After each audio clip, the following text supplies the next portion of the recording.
Gracias, señor presidente.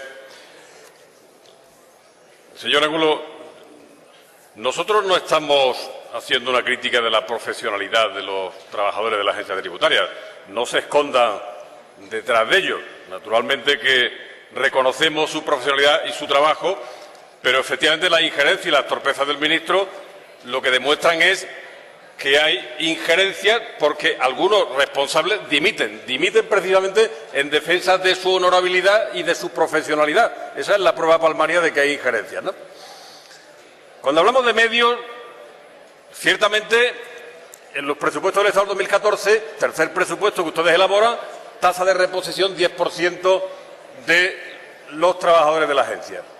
Por ese camino difícilmente vamos a conseguir que haya unos medios suficientes para luchar contra un fraude que está por encima, muy por encima de la media europea, y medios insuficientes para conseguir que la recaudación se acerque precisamente a la media europea. Con datos de Eurostat del último trimestre del año pasado, 2013, tenemos unos niveles de recaudación en España medios del 37,8 frente al 46,7 de la Unión Europea. Es decir, 9 puntos, casi 9 puntos, 8,9 puntos menos de lo que recauda la media de la Unión Europea.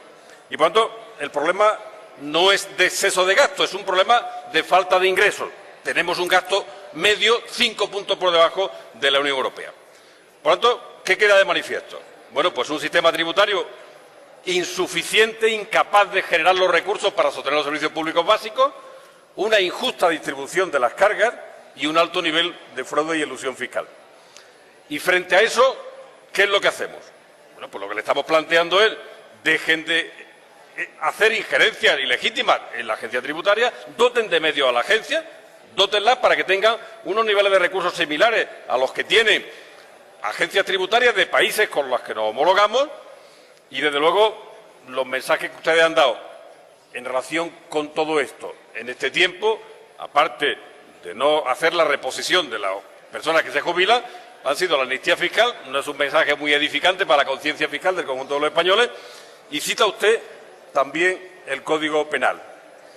El Código Penal que efectivamente aparece un endurecimiento teórico de las penas que contiene, pero en la práctica, el defraudador, con la reforma que ustedes hicieron, que mantiene la excusa absolutoria, el artículo 305.6, precisamente, lo que hace es rebajar la pena de manera considerable, de manera que si se satisface la deuda tributaria en vía judicial, no hay ningún temor de que se vaya a la cárcel, que es a lo único que le temen los grandes defraudadores. Es más, se autoriza a jueces y a tribunales a que puedan rebajar en 2 grados la pena.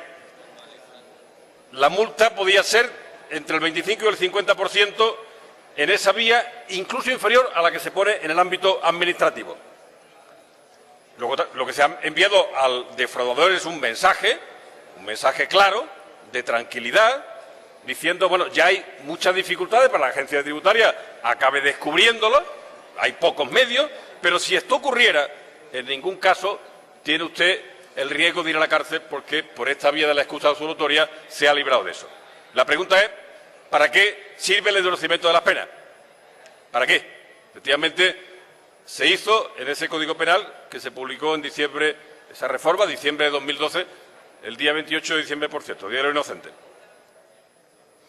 Teóricamente, lo que ha primado o lo que prima, supuestamente, con ese enfoque de la reforma del Código Penal, es el objetivo de la recaudación sobre la persecución del fraude fiscal.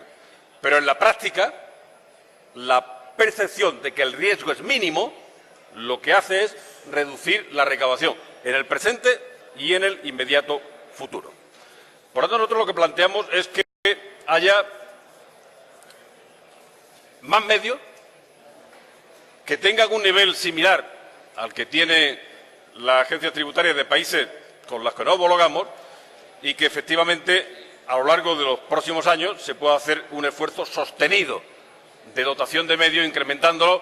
Nosotros hemos planteado en la proposición no de ley en el Congreso de los Diputados que se incrementen en 5.000, exactamente el doble de lo que ahora tiene la agencia tributaria dedicado a la lucha contra el fraude fiscal.